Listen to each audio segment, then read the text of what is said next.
Hello students, आज की class है क्लास 10th मैथ्स के लिए exercise number 3.3 chapter pair of linear equations in two variable से लिए। ठीक है, देखो एक्सरसाइज 3.3 का first question, solve the pair of linear equation by the substitution method. देखो यहाँ पर क्या है, सब्स्टिट्यूशन मेथड। इसके पहले हमने इन्हीं क्वेश्चंस को ग्राफिकल मेथड से सॉल्व करना सीखा है। किससे? ग्राफिकल मेथड से। अब हम मेथड चेंज कर रहे हैं, अब यहाँ नाम क्या है, सब्स्टिट्यूशन मेथड। तो देखो सब्स्टिट्यूशन मेथड में दो इक्वेशंस हैं, वहां ग्राफिकल मेथड में जो क्वेश्चंस पढ़े, तीन क्वेश्चंस थे कुल मिला के, उन तीनों इक्वेशंस में हमको तीन क्वेश्चंस में इक्वेशन खुद से तैयार किया था और उसके बाद फिर ग्राफिकल मेथड के लिए काम किया था। यहाँ पर इस क्वेश्चन के लिए मुझे अप्लाई करना है सब्स्टिट्यूशन मेथड और साथ ही साथ इक्वेशंस मुझे पहले से दी हुई है। ठीक है देखो मैं फर्स्ट इक्वेशन को इक्वेशन नंबर 1 लूंगी, नेक्स्ट इक्वेशन को इक्वेशन नंबर 2 लूंगी। अब देखो मुझे करना क्या है, मेरा तो मोटिव यही है, जो वेरिएबल मेरे पास अवेलेबल है उन्हीं वेरिएबल्स की। चलो तो देखो मेरा क्या मोटिव है, कोई भी मेथड लगाना है पेयर ऑफ लीनियर इक्वेशन के लिए, जो वेरिएबल अवेलेबल है उन्हीं वेरिएबल की वैल्यूज निकालनी है। यहाँ कौन है, एक्स और वाई दिख रहा है, तो इन वेरिएबल की वैल्यू निकालोगे। तो देखो सबसे पहले सब्स्टिट्यूशन मेथड में दोनों इक्वेशन को इक्वेशंस के नाम दो, इक्वेशन 1 और इक्वेशन नंबर 2। अब देखो कोई भी एक इक्वेशन पकड़ो, मुझे जो भी इच्छा हो तो मैं क्या देखूंगी, जो इजी दिखे। फिलहाल इस क्वेश्चन के लिए मुझे इजी दोनों ही दिख रही है, तो मैं फर्स्ट वाला ले लूं।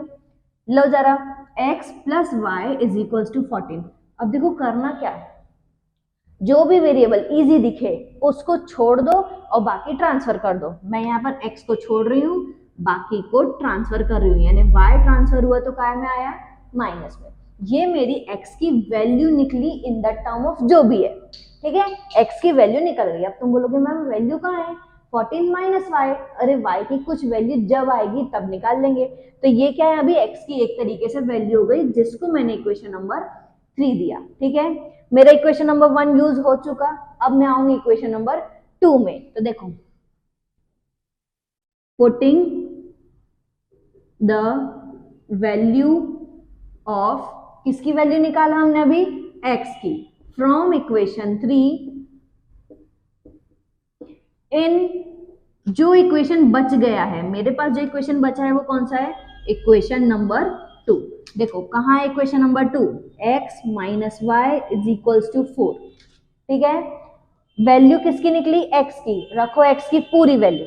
इस x की जगह में क्या रखा, 14 माइनस वाई, जहां भी वैल्यू रखोगे ब्रैकेट लगाना, x की जगह में वैल्यू रखा, बाकी तो पूरे एज इट इज रहेंगे। तो देखो ये वाला माइनस वाई और ये वाला 4 है एज इट इज, ब्रैकेट खोलो, 14 minus y is equals to 4। ठीक है, देख सकते हो जब वैल्यू को पुट किया तो वैल्यू किसकी पुट किया, x की वैल्यू पुट किया। x की वैल्यू पुट करने के बाद जब वैल्यू पुट किया, यहां से x का पूरा नामो निशान खत्म। तो देखो यहाँ पर क्या बचा भाई, y है और कांस्टेंट टर्म है, तो y को एक तरफ करो, कांस्टेंट को दूसरी तरफ करो।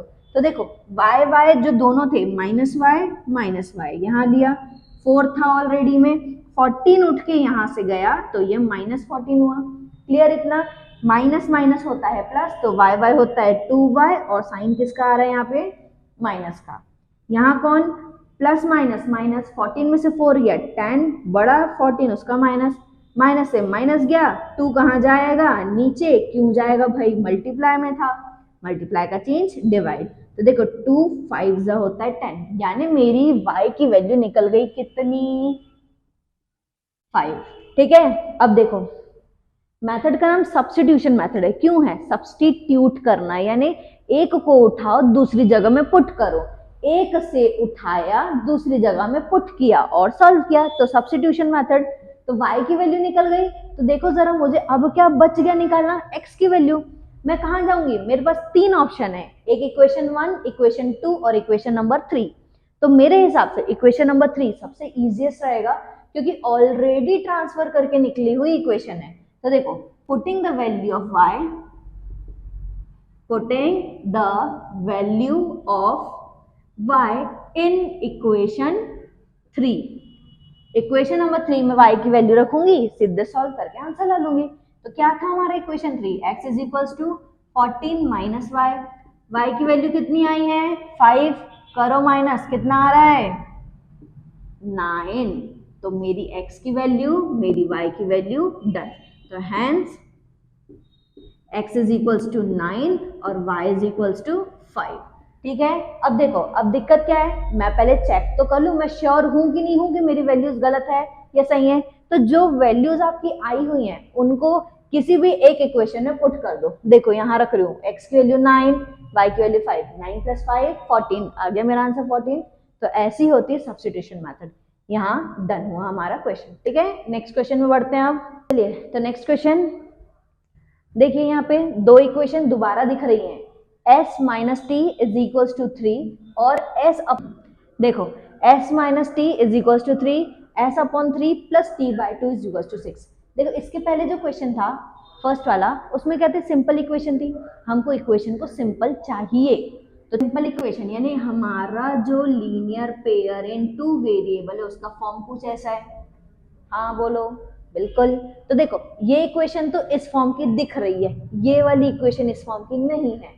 तो ये इक्वेशन इस फॉर्म की है, इसको इक्वेशन नंबर 1 दे दो, लेकिन इस इक्वेशन को जब तक आप इस फॉर्म पे नहीं करते उसको इक्वेशन नहीं दोगे। तो देखो पहले मैं क्या कर रही हूँ, मैं यहाँ दो वेरिएबल, दो फ्रैक्शन है, तो फ्रैक्शन सॉल्व कैसे करते हैं, क्रॉस मल्टीप्लीकेशन और एलसीएम। तो मैं यहाँ ले रही हूँ क्रॉस मल्टीप्लाई। क्रॉस मल्टीप्लाई, ये साइड मल्टीप्लाई और नीचे वाले नंबर एक दूसरे के साथ मल्टीप्लाई।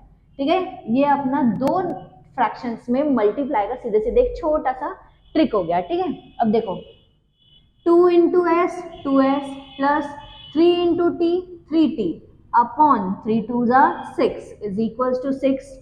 ठीक है, अब अपॉन में जो 6 है मतलब क्या है, मैं डिवाइड में, डिवाइड से कहाँ ले जाऊंगी मैं, मल्टीप्लाई में। तो देखो 2s plus 3t is equal to 6, 6 36। मेरा इक्वेशन आ चुका है इस फॉर्म पे, मैं इसको दे दूंगी इक्वेशन नंबर 2। ठीक है, अब हमको बनाना है इक्वेशन नंबर 3। तो वो कैसे बनाते हैं, कोई भी एक सिंपल इक्वेशन पकड़ो और ट्रांसफर करो। मुझे दिख रहा है इक्वेशन नंबर 1 क्या है, s minus t is equal to 3। देखो s को यहीं छोड़ती हूँ, माइनस टी उधर ले जा लेती हूँ, तो ये हो गया 3 प्लस टी, इसको इक्वेशन नंबर 3 दे दो। ठीक है, जब तक ये s अकेला ना हो जाए तब तक इक्वेशन को चेंज नहीं करना। ठीक है, अब देखो बाय पुटिंग, क्या पुट करना है, the value of s from equation 3 कहाँ पुट करना है, इन कौन सा इक्वेशन बच गया उसमें, तो equation number 2।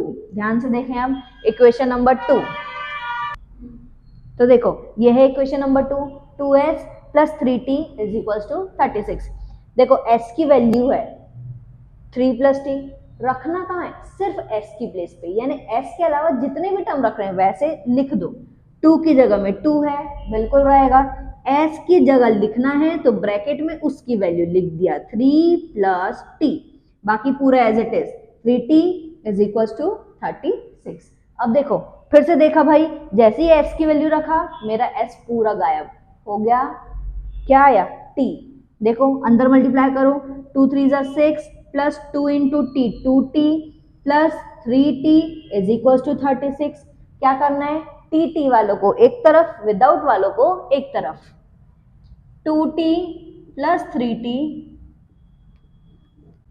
Is equals to ये 36, यहाँ 6 इधर आ गया तो माइनस में, 2 3 plus 2t plus 3t 5t, 36 minus 6 30, t is equals to आ जाएगा 30 अपॉन 5, यानी t की वैल्यू कितनी आ गई, 5 1 जा 5 6 जा 30, तो t की वैल्यू कितनी आ गई 6। अब ये t की वैल्यू मैं कहाँ पुट करूंगी, हम हमेशा इजीली सॉल्व करने के लिए इक्वेशन नंबर 3 ही लेंगे। ठीक है, तो putting the value of t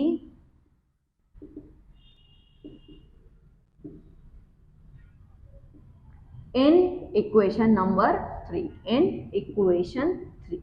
देखो क्या है equation, s is equal to 3 plus t की वैल्यू कितनी 6 रखो, तो 6 प्लस 3 9, s की वैल्यू निकल गई, t की वैल्यू निकल गई, लास्ट में क्या लिखना है, hence s is equal to 9, t is equal to 6। Complete, check करें, रखो इसी में, s की वैल्यू 9, t की वैल्यू 6, 9 माइनस 6 आ रहा है, बिल्कुल आ रहा है, सही है, डन।